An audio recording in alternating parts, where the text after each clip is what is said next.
寶寶啊，你今日早餐想食炒蛋定煎蛋嘅？哇，係咁細心嘅。我想食半熟嘅太陽蛋。好啦，為咗你，早餐都變法式大餐。早餐整好啦，我掛住玩電話，快啲食。你老婆點解多士冇飛邊嘅？整埋俾你，仲嫌生唔食，食啦。以前20年前你都會整俾我嘅喎。 20年前你就問我早餐想食乜嘢啦。我哋戀愛一開始嘅時候，我哋會經常為對方製造一啲驚喜，好似無端端送上啲小禮物，或者寫個字條咁咯。見到對方開心，我哋就會覺得自己好開心。但係拍耐咗之後，呢啲嘅小驚喜開始會變成咗理所當然，甚至開始會嫌棄對方一啲嘅小缺點，唔夠細心啦，唔夠整齊咁咯。心理學上呢啲叫做適應性偏差。好簡單嚟講，就係我哋習慣咗對方嘅好，反而忘記咗對方吸引自己嘅地方。係啊，寶寶啊，你琴日唔記得覆我 message 啊？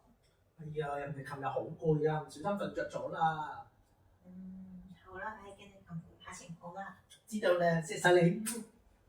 喂，你琴日已經食咗個倒垃圾，點解個垃圾桶仲咁冇嘅？你冇倒落垃圾喎。好少啫嘛，冇乜嘢啫。轉頭先啦，轉頭即係幾時啊？你次次應承咗啲嘢都唔做㗎。一陣先啦，整緊嘢嘛。咩一陣啊？我叫你而家去倒垃圾啊？晏啲先啦，啱啲即係幾時啊？遲啲，你成日都係咁嘅喎，你次次應承咗啲嘢都係唔做嘅喎。唔好成日講以前啦。點解拍拖時會好容易包容對方嘅缺點，但結咗婚之後反而會成日去挑剔？其實就係我哋戀愛嘅時候喺大腦入邊會產生催產素同埋多巴胺，呢啲就會所謂嘅愛情激素，即係我哋所講嘅戀愛腦啊。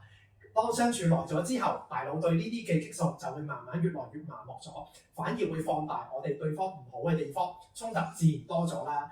但係問題唔在於衝突多咗，係在於我哋點樣去處理衝突。